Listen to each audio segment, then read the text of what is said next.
you doing, fam? This is Dr. D. I want to take a moment to simply say thank you. Thank you to every hard-working educator out there. As we go into this National Educators Appreciation Week, I want you to pat yourself on the back. I want you to say, you did that. COVID-19 has really changed the trajectory of how we educate. You have wavered the storm. You were stretched beyond measure. Sometimes you couldn't even figure out how you were going to do it. Sometimes you didn't want to do it. There were moments where you said, this profession is no longer for me, but you stuck it out. And there are young people across this nation who thank you. Beyond the odds, beyond the financial recognition, beyond the thank yous, you continue to go each and every day and give it your best. Being someone who's been in the trenches with you for the last 15 years, I understand the hardships. I understand the responsibilities. I understand the weight of it all. There have been moments and times where we weren't just these young people's teachers. We were their fathers, their mothers, their uncles, and their aunts. We were that beacon of hope and inspiration that got them over the hump. Sometimes we were their meals. We've had to be their rides homes. Sometimes we were their basketball coaches, their volleyball coaches. Sometimes we were the ones who took them to their doctor's appointments. We had to be the village. We understand that there is still a long ways to go before educators get the just due that we deserve. And unfortunately, there are still laws and legislation out there crippling and pigeonholing and tying our hands together to do the work that we need to do. Even more so, we are still using things like standardized tests to determine the proficiency of a child, when in essence, they should be used as a benchmark to help the child move forward and determine how we can make it better for them. But despite all of that, you continue to push. You continue to go. What other profession can you say has that kind of dedication and still does not get the recognition that they deserve? So if you haven't heard it today, and I'm sure you'll hear it all week, we love you. We honor you. We are blessed beyond measure to have you, because without teachers, this world would not function. Everybody in this world has had a teacher that has changed their lives. And I am grateful that I was chosen as one of them. So, on behalf of all the young people across this nation and all of the lives that you have impacted, as well as on behalf of the 357 Education Group, PickEd Speaks, and the For Brighter Futures Foundation, we say thank you. We love you. We honor you. And happy National Educators Appreciation Week. Thank you for the work that you do. God bless.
Good evening, everybody, and welcome to another episode of PickEd Speaks. Listen, it is so good to be back live with you all. It has felt like it's been forever. ever. I am so again grateful to each and every one of you all who have checked upon me. You've sent me emails, you've sent me text messages, you've sent inboxes. You all have been a blessing. You all are some true amazing fans, some true amazing family members. You are what Black excellence looks like. So thank you all so much.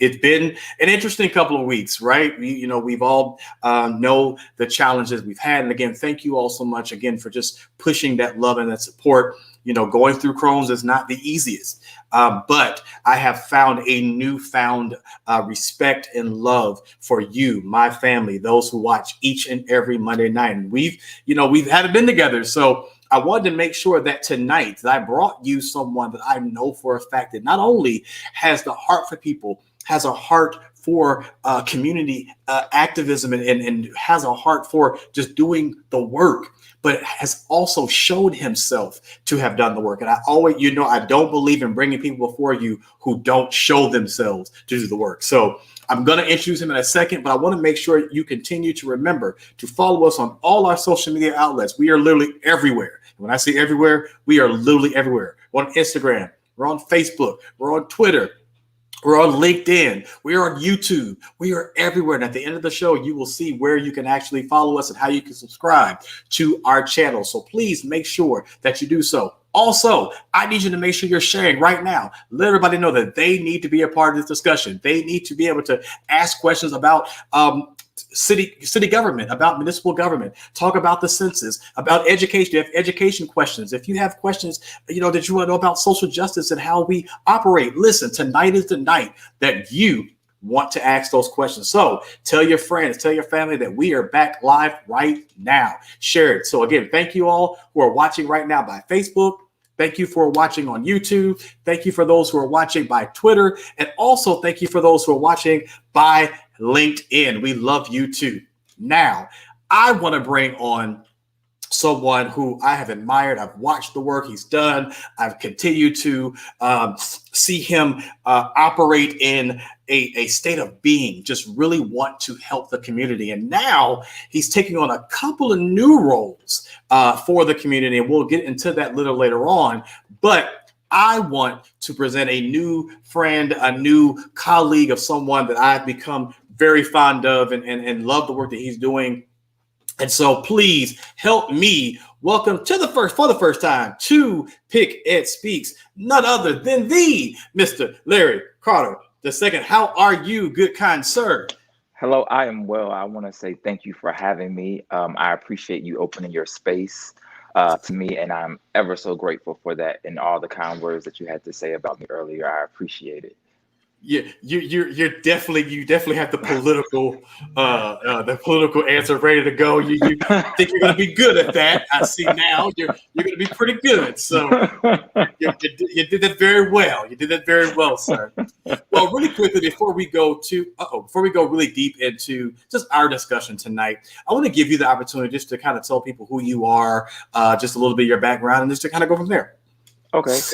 Thank you. Well, I'm Larry Carter II. I have been here in Atlanta since 2004. I've lived in the Southwest side since 2009, and that's kind of when I was going to school at Georgia State to get my undergrad degree in education. I was also working in the community. I moved to that area purposely because it was a part of the city that was currently being underserved. And it was a historically African-American community. I wasn't understanding the disconnect. This is like the Black Mecca. So how can a historically African-American community be underserved? And going there, it changed my life. It transformed me in a way where I saw the importance of service, service through education, service through being a good neighbor, service through leadership. All of those things kind of came to me as I was, finding myself in the city of Atlanta, I'll say. And I continue to work. I've been, from community organizer to vice chair of MPUs, which the city of Atlanta has MPUs. They're like liaisons between the city and the citizens based off of zoning purposes and different things that are happening in the area. I had an opportunity to be a part of some great movements. Living here in Georgia, I got married in 2013 to my husband, which it wasn't legal here in Georgia at that point. So we became a part of the Freedom to Marry, fighting for marriage equality. And I just continue my work, fighting for underserved communities, as well as making sure people can see examples. Because what I always say is it's hard to be what you can't see. So if I can help a person in any way by living my life forward, then I'll do so. And you touched on a couple of things, and we're going to kind of tackle some of those things tonight. I want to give some couple of shout outs really quickly. I want to give some shout outs really quickly to R. Woodson. I'm actually wearing his shirt tonight. So all Black Lives Matter. So this is coming from the R. Wayne collection. So please make sure that you go and check RWYN. R. Wayne, please make sure, because I didn't mess it all up. Please put the website actually on the screen, because I messed it all up. And I just realized I know it's RWYN, I believe, .net, but fix that for me. I know it's your apparel line, but this is a shirt. He has absolutely amazing shirts. I want to give a shout out to Candace. Candace is a watcher on a couple of shows I'm actually on, and I got the opportunity. Thank you so much for being a watcher, Candace. I actually sent a swag box to Candace for some goodies that we actually have. So thank you. Yes, I was right. Oh, RWYN.net. I was right. Oh, bam, I was right. Okay. And of course, I want to give a shout out to Katie. Katie is also a candidate for city council as well, rocking it out there, as well as working in the community in those areas. I'm definitely going to make sure, Katie, that you are on as well. So again, thank you so much for supporting, and thank you all for joining. Again, continue to share. Speaking of city council and speaking of running, this gentleman, we're going to talk about his run in a moment, but I told him that I was very appreciative of the fact that he took his time. Being a candidate, it takes a lot of time, it takes a lot of energy, it takes money, and you really have to be on your grind. And he's taking time out of his schedule right now, where he should be on the phone, actually doing those fundraising calls, to actually be with us tonight. And so I said, listen, brother, first of all, I honor that, but we got to do something. And so, fam, listen. Those who are watching, it doesn't take a whole lot. Every dollar matters. We want to make sure that this brother is actually getting to where they literally just had on Sunday the first disclosure number. So we're a little. Was it yesterday? Was it Saturday or Sunday? It was the 30th. So Friday was the last day, but you have Friday. Okay, to get it in. Yeah. So 30. I couldn't remember where it was, but listen, it takes money to run a campaign, and he really is taking the time. So listen, I need those of you all who are on right now. No amount is too small, but if you have, want to make a bigger contribution, please do. I told him that I was going to kick it off and start it off tonight online, because I want to make sure that he really gets what he needs. So I'm kicking it off with $100 on live right now. I need you all. Listen, whether you want to match it or not. If you got a couple who are willing to match it, by all means match. But I need everybody who's watching tonight to give something. Because again, if we don't support us, if we don't support our movement, then who will? And so please make sure it's scrolling on the bottom of the screen right now. You can go either to www.larrycartermovingforward.com, or you can go directly to what's scrolling on the bottom of the screen right now. And we will make sure that we want to know before this is over, we'll shout you out if he sees or hears throughout the night that you've made it, we'll shout you out. But again, please make sure that you're going on and helping and assisting this brother as well. Thank you all so much. Thank you, R. Wayne, for saying you're going to give. And so, those of you all who are joining us right now, please make sure that you give. Again, I'm kicking it off with 100. If I have those who can match that, beautiful. If I have people who can give more, I'll appreciate that. My cousin is online, and she says she's going to give right now as well. She's up in Ohio, so you have Ohio back here. So thank you so much. I appreciate it. But since we're talking, I want to kind of dive in really quickly. You are definitely an educator, just because, even when you leave the field, I haven't been in the classroom since I haven't been in the school system since 2015, but I've had to do outside work. And so we never leave it. How was your experience? What was your favorite moments? Because if anybody goes to your Instagram, they see, you're playing football with the kids or engaging. What were some of your favorite moments about being in the school, being a teacher, and just really being able to engage with the students? I think one of the most important parts for me, I taught third through fifth grade. So it was really, third grade is really that transitional spot where you're no longer learning to read, but you're reading to learn, and when those aha moments happen for students where they like get it and they know they get it, and the look in their eyes is just like, it's irreplaceable, because it's just like that connection. You just, I can't even put it into words. That connection is like, this is a lifeline for the rest of your life, Right. that you're going to build upon. So basically, it's that point, that pivotal point where they realize, like, I can do it, and I can grow, and this can help me. And watching students, I had inclusion classes as well.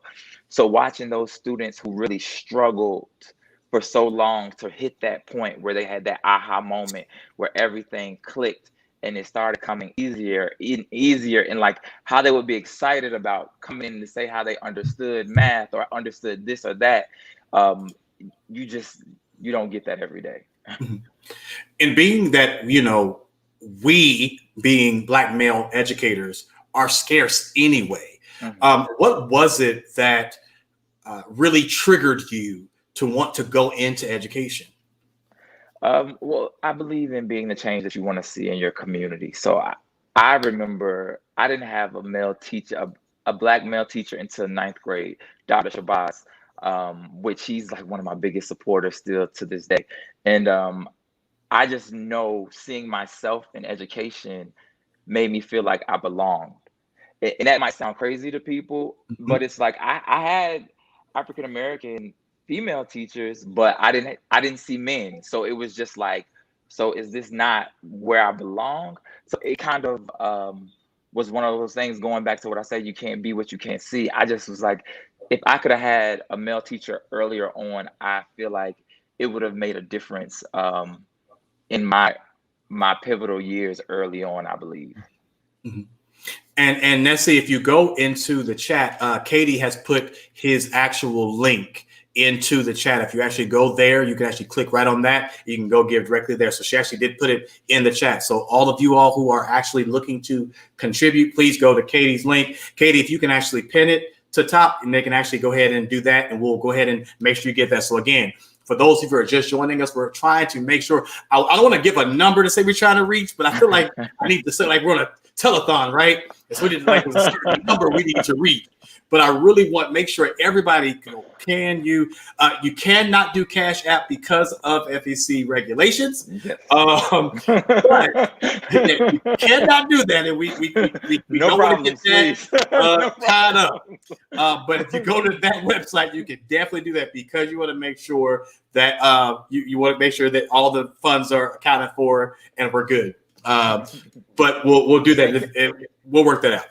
And can I say something else to being an African American male teacher? Because I was the only Black male teacher in my school for a long time, and I initially went to teach in inner city schools, but I ended up at Atlanta Neighborhood Charter School, which is a charter school in Grant Park here in the city of Atlanta, which is a upper middle class community, now more upper class.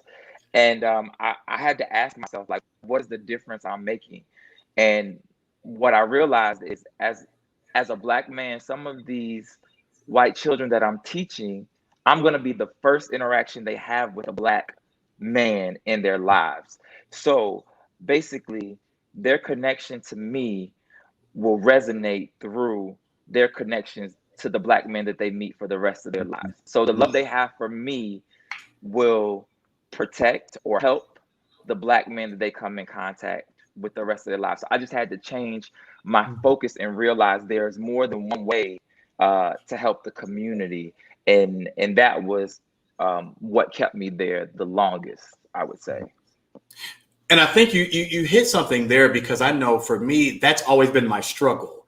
I've always had this desire, and I've always said I want to make sure that when I teach, where I teach, or where I'm engaging in, that it's mostly around young people that look like me, because of the fact that I want them to have the same advantages that I had, and I want to make sure they don't miss out. But again, I also believe, as you said, you can't teach people about us. You can't change the trajectory of their minds if you're not in that space. It's kind of like being kind of what you're doing, even in politics, and even in the work that you do now.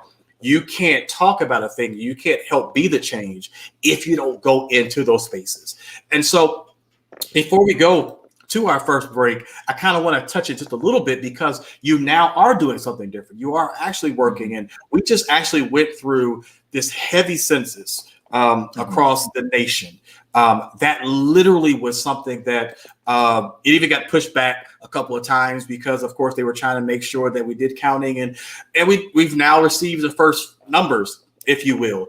And I was I think a lot of us were very sure that Georgia, because we both are in Georgia, we were very sure that Georgia would have been one of the states that would have received an additional congressional seat, because of the numbers that have grown over the course of the last 10 years. We've seen, however, more heavily pushing Democratic states lost a congressional seat, and more heavy leaning Republican states gained one. And of course, there was one, Texas, who gained actually two.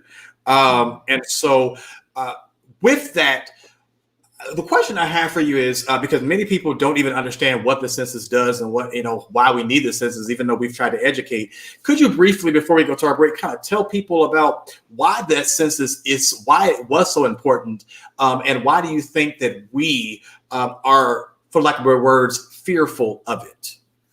Definitely. So that is a great question. So the Census Bureau itself, we do several different surveys throughout the year, but what we're talking about right now is the decennial census. That happens every 10 years. It's basically like a population count.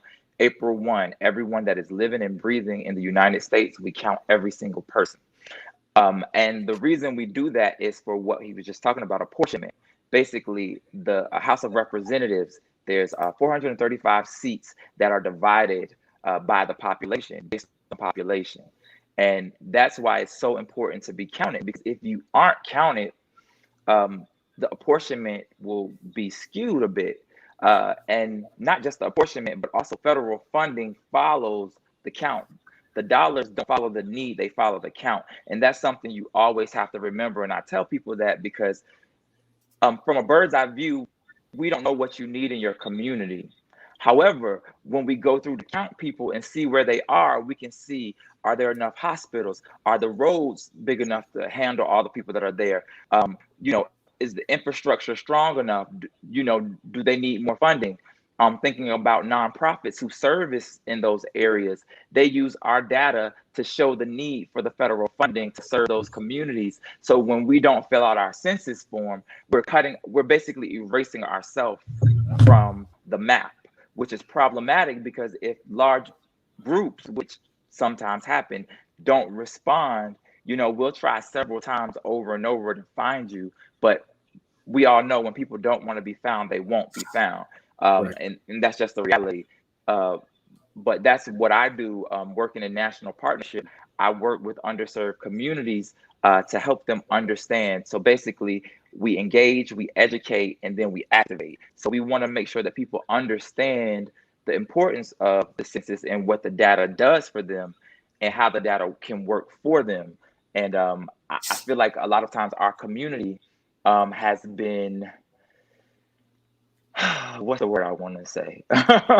Our community has been underinformed, misinformed, and misrepresented.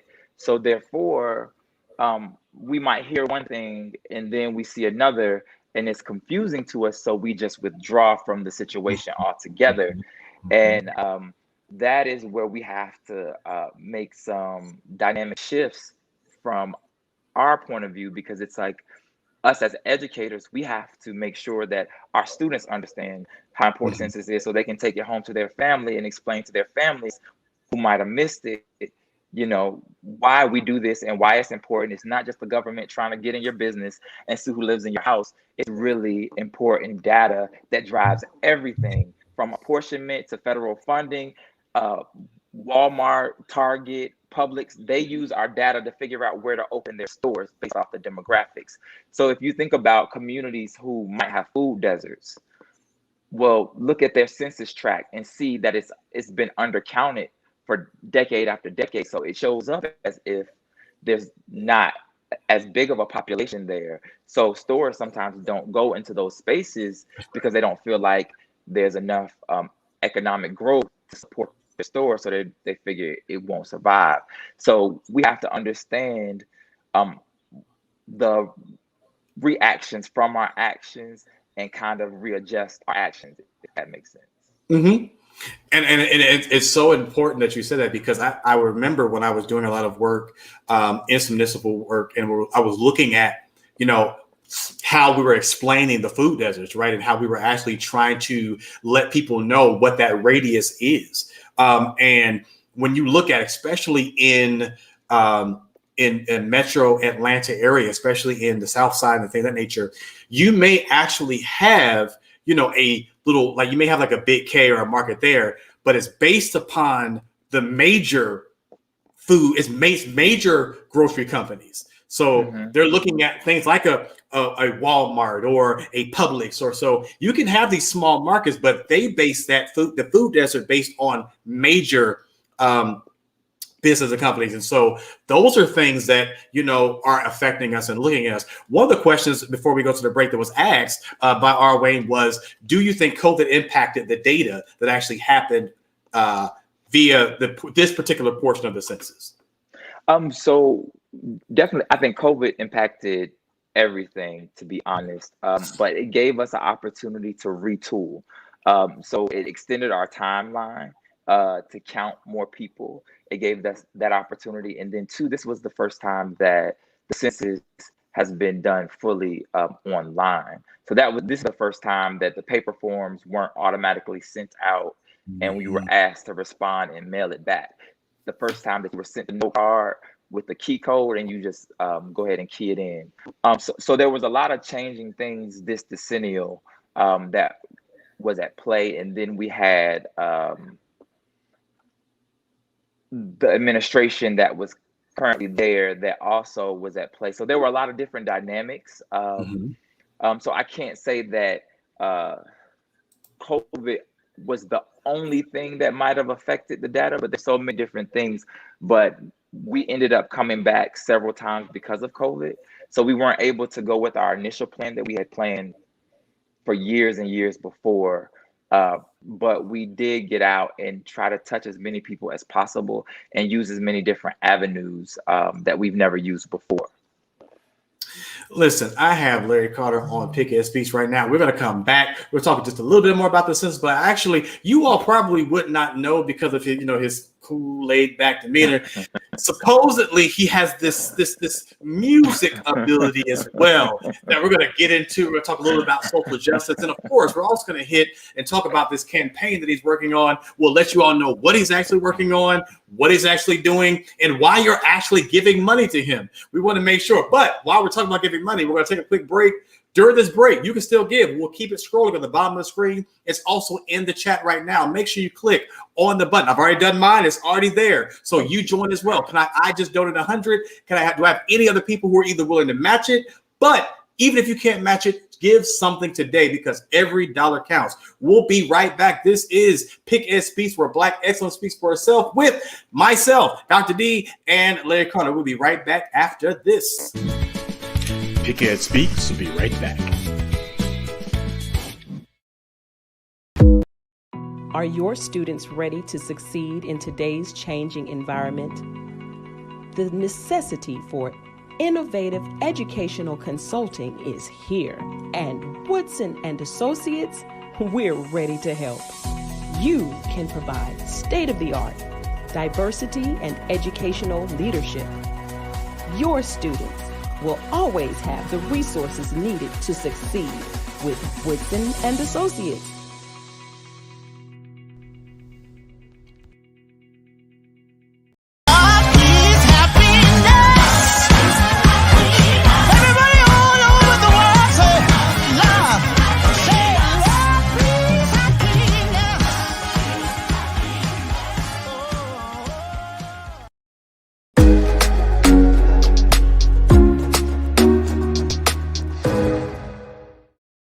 We are back, and I am here with the Larry Carter. Again, you see scrolling at the bottom of your screen, the ability to give. I have made it my business to want to do this for him because of the fact that, again, he is taking his time out tonight. He is a candidate running for a political office. I'm holding on because I want him to be able to talk about it, so I'm not saying where he's running, what he's doing, but if you've looked him up already, you probably already know what it is, as well as just follow and make sure we'll also talk about where you can follow him. But we want to kind of get back into the discussion really quickly because you did mention that there were, that was one portion, right, of the census, and there are, other aspects. Very briefly, can you kind of break down some of the other things that maybe people don't understand or know that actually are factors when it comes to the census? Yes, definitely. So the Census Bureau does several different surveys throughout the year. So the American Community Survey is a survey that happens every day throughout the decade. And that is basically where you get your housing data, and it's a longer survey. So there used to be a longer form for the census. So there's the 9 questions, and then they had one that has about 50 questions.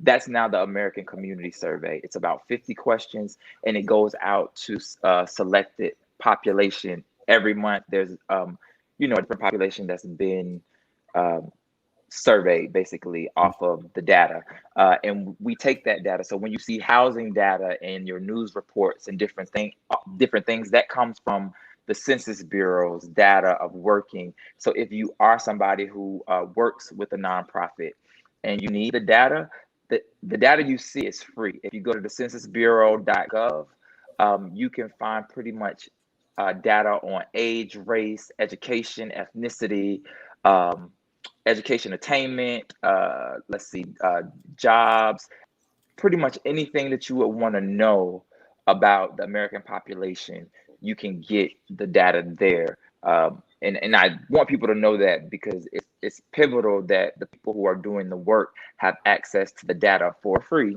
and can get the funding, because I think it's important to remove as many hurdles from people of color who do this work, because sometimes we don't have as much access to information and data that our counterparts do. So sometimes we find ourselves, spinning our wheels trying to find things or paying somebody for something that we could definitely get for free and use that funding somewhere else.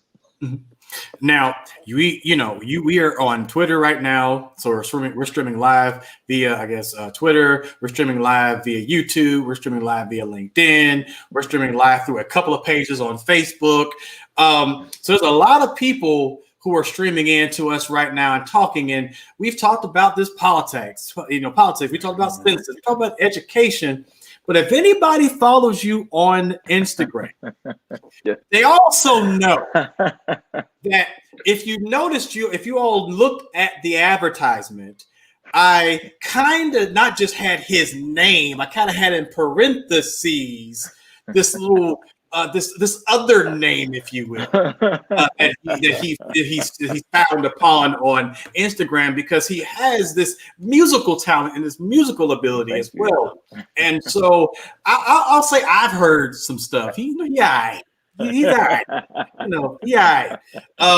But tell us, what got you excited and into music? What was that thing that really gave you that bug? I think music has always been a part of who I am, and it'll always be a part of me. I remember when I was 11, my aunt sat down and taught me how to write a song, just because that was something that was clear. My grandfather was a minister, so I was in church often, and my aunts and uncles sung in the choir. So it was like I was too little, but I always like wanted to be a part, So I mean, even when I was about 2 years old is when my grandfather got me my first karaoke mic. So it's been something that I've just had, Mhm. most of my life. And as I got older, in high school, I started performing at the talent shows, and it grew into something that I loved. And I love performing. I love being able to share my experiences with the world through music. I think music is a form of healing. Um, and sharing your experiences let people know that they're not alone. Mhm. What inspires your writing? Life experiences, my experiences, experiences of friends. When I was younger, I'm a pretty introverted person. People don't see it now because I'm in the public a lot.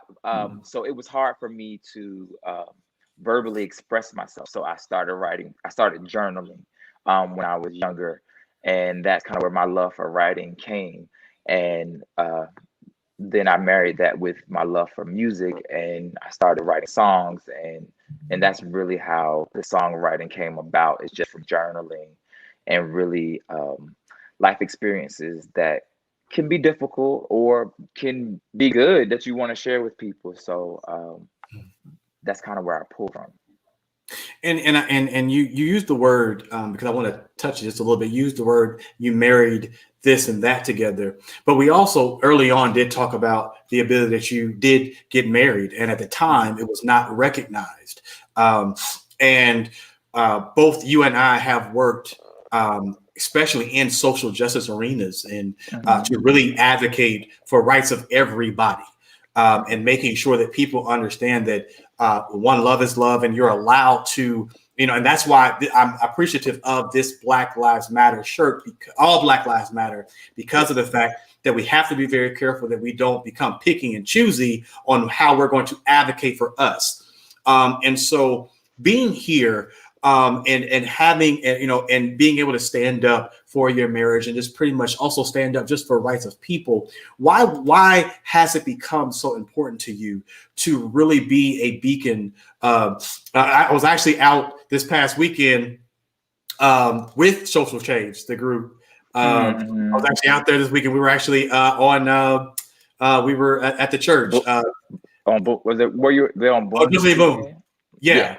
So I was with them this weekend. Well, I was with another group, but they were all there. But we're, seeing those people out there. But for you, why has this been a important task for you to say, listen, this is at the root of who we are? Why has this become something that you've grounded yourself in beyond the politics and beyond everything else? When it came to social change and community engagement, why has this become such a important avenue where you've rooted and put your roots in the ground and said, I'm going to plant myself here to do the work? Why has that become so important to you? Well, my ninth grade teacher, Miss Igoreta, told me, to whom much is given, much is required. And I believe that to be true. Though I haven't had a perfect life, my parents weren't rich by any means. I grew up in a single parent household. However, I still have privilege. And the idea is you have to recognize your privilege to be able to give other people access. Because when you don't recognize your privilege, then it's like, I can't be woe is me. I can tell you, like, I've been through some tumultuous times in life, but I'm here and I'm on the other side. And God, the universe, whoever it is that you believe in and pray to, has seen it for me to see another day, and to live a blessed life where I have love, I have access, I have support from my community. So it's only right that I take that energy and pay it forward in a way to create access and love and community for other people who do not have access to that. We have seen, and over the course of the last couple of years, especially, hardships across the board. We have seen, again, in broad daylight, brothers unfortunately killed. by the hands of those who are police officers. We've seen those who have acted, as police, acting as if they are community police. And we've seen it, of course, in our state. We've seen it in Florida. We've seen it across, we've seen shootings, all continuously having shootings across. We've seen continuous killings of trans women.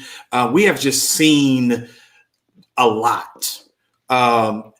When you sit back and you think about, how you process, when you think about, of course, music is, your process. Music is where you go, and, and because you're engaged in the community, when you see all of this, one, how do you decompress? And then two, how do you try to speak to someone to help them heal through what they see as well? Well, so over the last year, it was a lot. I'm an empath as well, so I feel like I feel other people's pain, and it pushed me to actually go back into the studio. So I released the project in December on my birthday. It's called Worthy, and that music really was born from the injustice of the last, injustice period. But but over the last year, it really pushed me, because as I start to think about my family and children, I couldn't imagine receiving the calls that some of these young men and women, their parents are receiving. It just mentally, I was at a point where I was emotional every day, just watching TV and just not even believing what was happening in front of me. And so I took that same energy and thought to put it into my music. And that's where the Worthy Project came from. And it's really a project of songs that I wanted to give to my children. This is something that I felt like I want, if I were not be here, and they had to have something from me, these are words that I would want them to hear. And I felt like other people that were feeling the same thing I was could enjoy that music. Going more roots of soul music, going back there and really taking the words to heart, but also building in tools of moving past difficult things, because there are trying times and there will be trying times, but we have to be stronger. Love always conquers hate, and we've seen that over time and time again. And though it might resurface in different things, I wanted to really push back against the idea of one giving up, to accepting that station in life.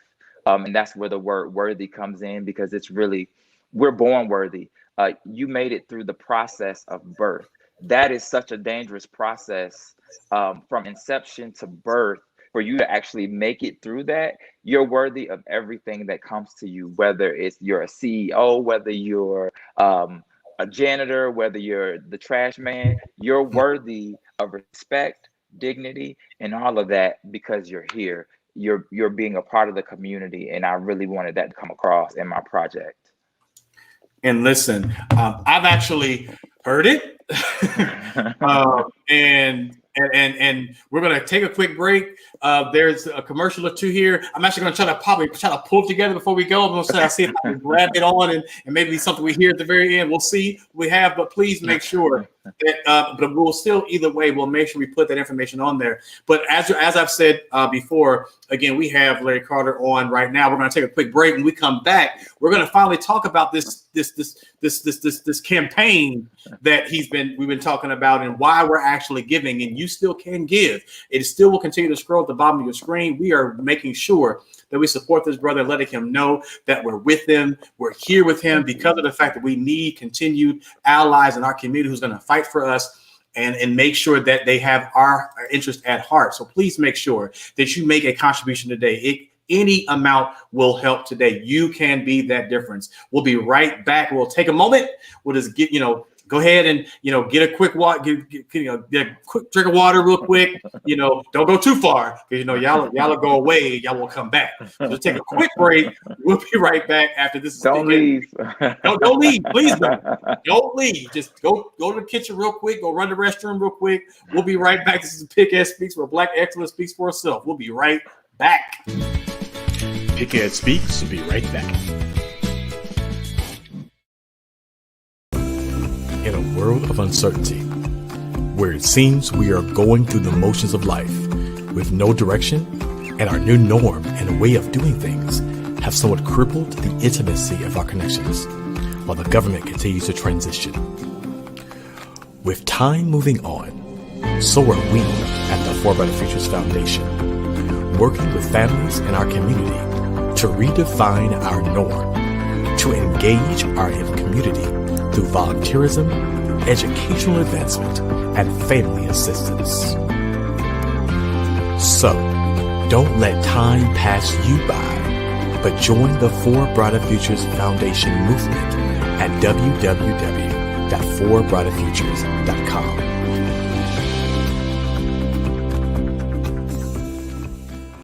And pushing Black businesses. This hoodie that I did purchase came from Alfred's Laundry. Alfred Shivey, who's an amazing educator, who's really growing himself as a political activist. If you please follow him on social media.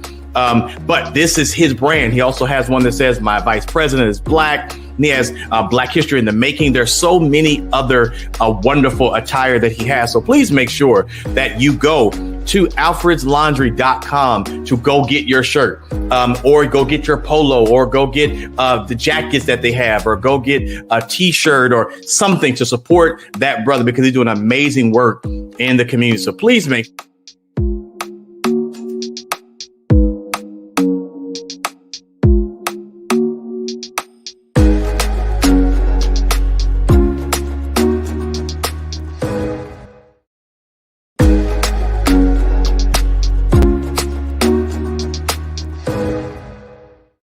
We are back, and we are here. Now, we've talked. Now, we've been talking about this gentleman right here named Larry Carter, who's been here. We've been talking about the amazing work that he's doing in the community. We've been talking about, the stuff he's done in education. We've talked about what he does for the census. We've talked about what he does for social justice. We talked about what he does in the music. But one of the other things that he is actually doing is he has offered himself up for public service. And one thing I will tell you, if anyone knows anything about offering themselves up for public service, it is I. I had the opportunity to run for school board in 2014, but in 2017, I had the opportunity to run for State House of Representatives and went into the runoff, lost by 234 votes. I say that only because of the fact that, you cannot give up on your dreams, because we believe, if we believe that we're called to this thing, then you have to stay diligent. This brother has offered himself up for public service, and he wants to serve as the next city councilman in District 4. That's correct. You're 4. He wants to serve the city of Atlanta. And so the question I have for you is, why? What made you decide that I want to put myself up and deal with us and deal for us, and I want to serve us? Why do you want to serve the people of the city of Atlanta? Well, I want to serve, definitely, I believe in building healthy communities. And when I talk about healthy communities, I mean, you have housing stability, public safety, as well as inclusive development. And where the city of Atlanta is right now, where it's projected to go, if you're at all aware of the things that are happening from Google increasing its presence here from 5 floors to 19 floors. You have Microsoft on the west side with 90 acres in Grove Park, and then 40 more acres down by the airport. Airbnb is relocating, and so on and so forth. So if you look at the trajectory, Atlanta is going to be a tech hub in 5 to 10 years from now. We've seen what's happened in different places, from Silicon Valley to Seattle to San Francisco, Austin, Texas. Affordability wanes. uh, homelessness increases. People who are legacy residents are pushed out. And that's really what I want to prevent from happening, especially on the west side, where District 4 is mostly, as well as in the downtown area. We have legacy businesses and legacy residents who have worked in this community for decades. They've worked for decades and decades and decades. And at this point, there's a shift, you know, and I'll tell you economically, from 2015, sales on the west side, around 150,000 to now houses are selling for $500,000 6 years later. So not only housing affordability, but then you have to think about your personal property taxes that are going to increase, because if I bought my house for 150,000 and now houses are selling for 500,000, there's going to be a shift in property taxes, which has been happening very drastically. People's property taxes are increasing sometimes 300 and 400 times what they paid the year before, and families just don't have that type of income. So there has to be some shift in thinking forward. When we think about affordability, yes, we have to think about apartment affordability, but we also have to think about making sure that residents who chose to call Atlanta home can continue to call Atlanta home as the city grows.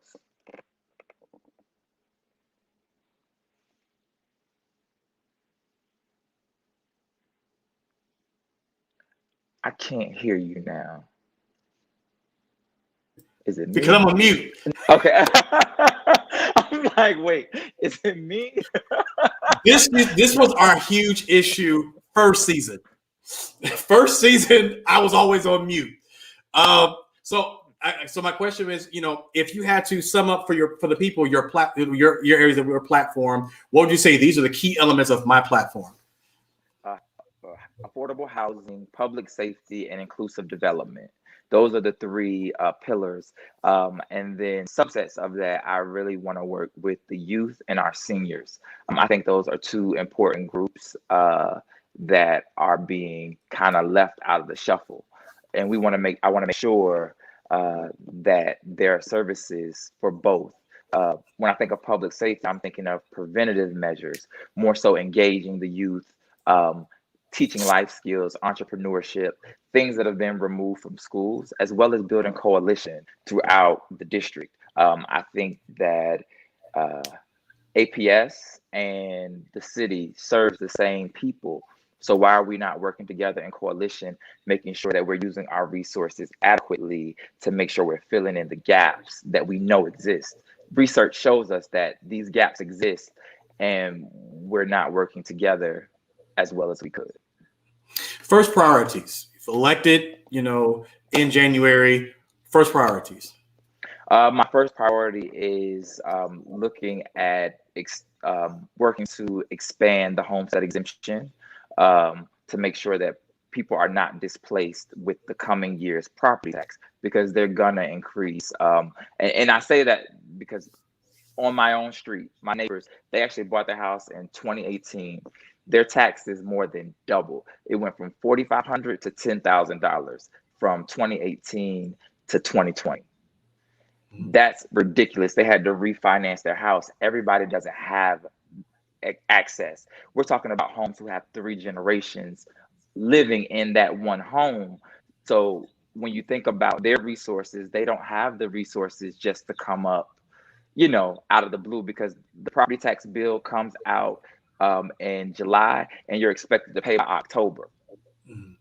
And that's just what it is. So if you have an overage on your mortgage, then your mortgage shifts and your mortgage increases. So that's how people would lose their homes, not because they bought homes they couldn't afford, but now with their property taxes increasing $400 and $500 a year, that's a difference in your payment. $600, that's $50 more in your payment a month, which can be a drastic change if you're living on a budget for anybody.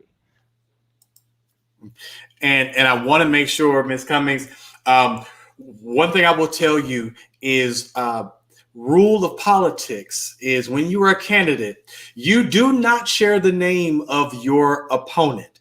And so I will not require because one of the questions was, who is currently in District 4, don't live in the state of Atlanta? I will not necessarily say who that is. I will say to you, District 4 is in Atlanta. I will give you, go find Google and go look that person up. But one of the things I do not do is I don't, make a candidate. I like to stick with the candidate who's here, especially if I'm giving my money to this candidate. I want to make sure that this candidate is supported. But you can definitely go research who that person is. But so the very last question I want to ask you is, it's a question that is personal. If you are in many aspects defying the odds, if you will. Many people are going to look at you in this race, and they're, a lot of times they're going to try to throw in many things. They're going to try to throw that you are, a Black man, that you are challenging, someone who's not a man. They're going to try to throw in sexuality. They're going to try to throw in all these different things. How have you grounded yourself to be prepared to just run your race? Well, at the end of the day, we are all human and we want the same things. We want to feel a safe place for our families.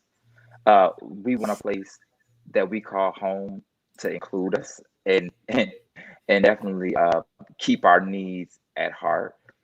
And we want stability. Nobody can thrive without stability. So we're all looking for the same things, whether you're Black, you're white, you're young, you're old, you're male, you're female, whoever you love. All of those things are important to your family dynamic. And that's what I'm running on. I'm not running for my agenda. I'm running for the agenda of the people, to make sure that people are stabilized, that people feel safe, that people are included.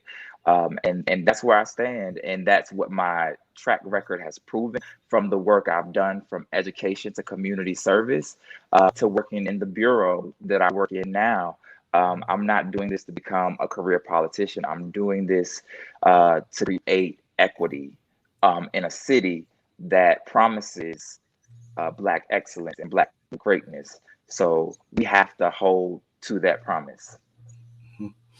And so, again, thank you for going to donate. Again, I appreciate you. Listen, we have to make sure that we send people, and I stress this time and time again.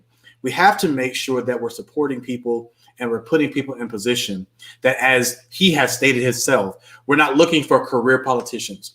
We're looking for individuals who are going to do what's right by the people. And I have no problem with people being there for an extended period of time, but I need you to be there for an extended period of time and be what the people need. The moment that you become irrelevant and you're no longer what the people need, you no longer are what the people need. And so we have to now find what that is. And and please be mindful, change is good sometimes. It's great. Change is good. And so you want to make sure that you weigh all options. And so please make sure that you go to this website. Go to LarryCarterMovingForward.com. You want to make sure. I'm not just telling you to take my word for it. I'm not just telling you to take his word for it. I want you to go read for yourself.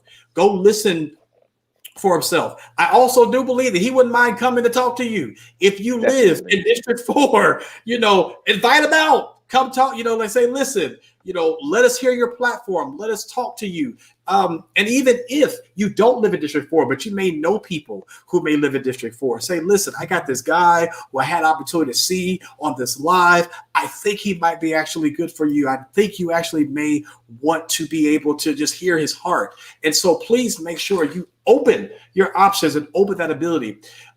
If you could have one last word, if you had one last thing like to say to the people, what would you say to the people watching or the people who are listening? What would you say to the people? Well, you took my spiel right there. No. I shut up. I should have shut up. No, I'm kidding. No, definitely.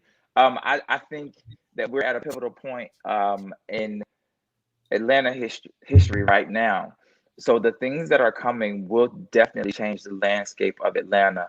but the leadership in place is going to determine what Atlanta looks like. The work we're doing today is going to affect that girl or boy that is in kindergarten right now. When they graduate from high school and go to college, will they be able to be a member of the community in the city of Atlanta that they grew up in?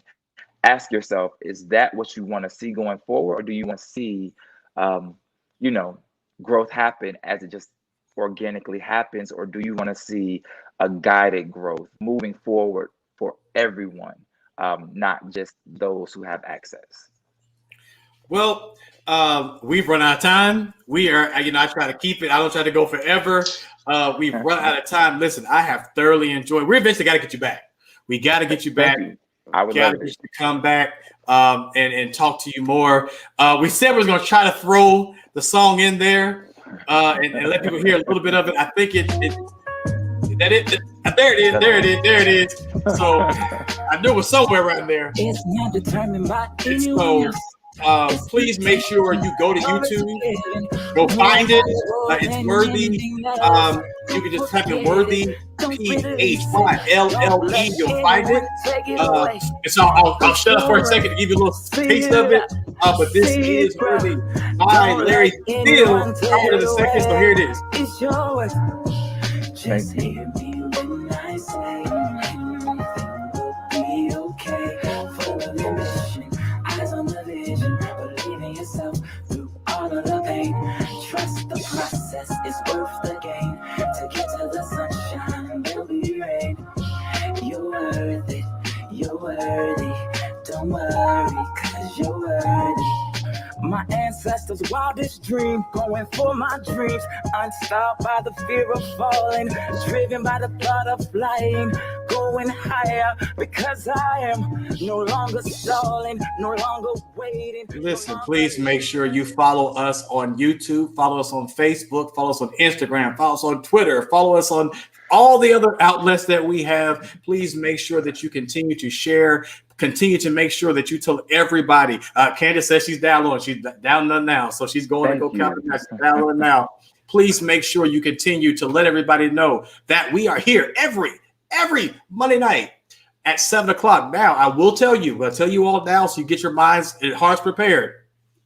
We will only be live for the month of May, and then we're taking our summer break. We're actually going to take our summer break a month early. We're actually going to take it in June. We're going to be June and July. So we're going to be July and August, but we're actually going to do it a month of June. So it'll be June, July, and August. I know we'll be away for 3 months. What are you going to do? Please make sure you continue to follow our replays. Make sure you go our YouTube channel, because we will be back in September with new live shows for the second half. And guess what? I might as well go ahead and announce it. When we come back in September, we have an exciting situation happening. When we come back in September for the second half of our show, not only will we be live on Instagram, Twitter, YouTube, and Facebook, we will now be live on a channel on Roku.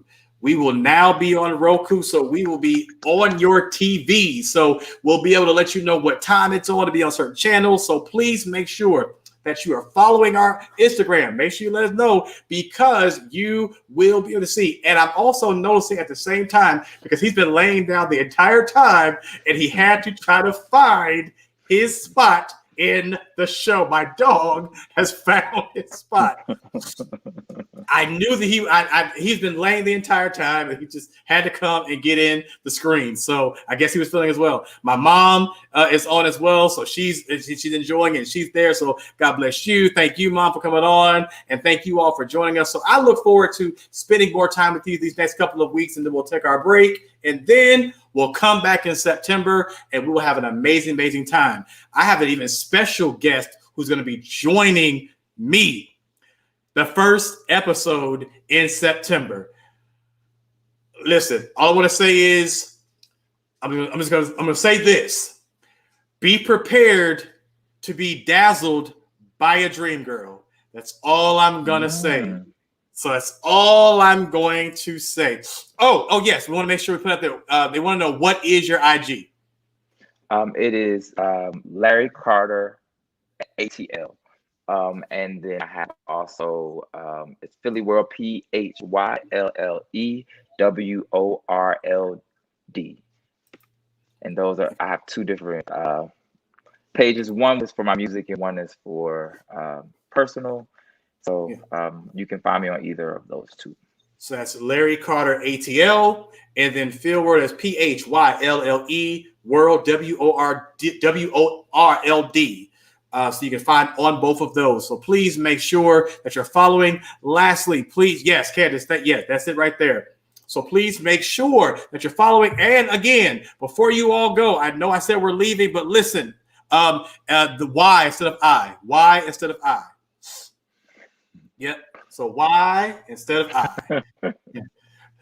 And so please make sure before you all go, I've had more people come and join us. Please make sure that you've heard this brother's heart. You've seen what he's about. You know what he wants to do. Please make sure that you go and what you can do is just go directly to, if that link is not working, just go directly to his website and then just click on donate. So again, his website is LarryCarterMovingForward.com. So if the link that we have was not working, just go to the website and push donate, and it'll take it straight there. So again, go to his website and then push on the corner. It'll pop up right. If you're doing it from your phone, it'll pop up right when you come in. But if you're doing it from the website, it's right in the right-hand corner. Push donate, and it will take you right to where you need to be. And also consider being a monthly giver, because those monthly contributions also continue to help. Those are things, one-time gifts are great, but again, the election is not until November. And so you want to make sure that you're continuously supporting the work you're doing, because it still takes time, it still takes money, it still takes energy. Also, go on the website as well, because he's going to need volunteers. He's going to need people to go to hold those signs. He's going to need people to knock on doors. He's going to need people to and call and phone bank. He's going to need help. So please, even if you can't even give financially, please go ahead and sign up on his volunteer list and sign to subscribe to his work, because he's going to need you. He's going to need that energy to make sure that he pushes that forward. I just realized I need a t-shirt, because I need a t-shirt so I can go and be out there. I just reminded myself. I'm sorry. The last thing The last thing I have to do is, because of the fact I forgot I'm supposed to announce this myself, we are still in our Salute to Black Excellence. So if you all were on Instagram, if you are on Facebook, you saw our brother, our friend to the show, Darren D. Henson, was rocking his Black Excellence t-shirt, and you too can get your Black Excellence t-shirt. Please make sure that you email us at inspire@IamDrPickEd.com for you to get your shirt. I'm definitely, don't worry about it. You got a swag box coming, so you're good. So yours is already going to be in there, so you get one. But please make sure, if you are interested in rocking your Black Excellence t-shirt, please make sure that you email us at inspire@IamDrPickEd.com so that you can get yours. Again, thank you all so much for joining us. Thank you, Larry, for being with us. It has been a privilege and honor to join you. As always, we will see you all next week. Join me in about an hour for Five Guys on Live. I'll be back on live again in an hour. So join me and the other brothers on Five Guys on Live. It'll be right here on this YouTube and Facebook channel as well. So join us as well as we discuss the topics of the week as well. Again, thank you all so much. This is PickEd Speaks What? Where Black excellence speaks for itself. Until we meet again, God bless you. God keep us, my prayer. And I love you. And I know that God does too. Have a good night.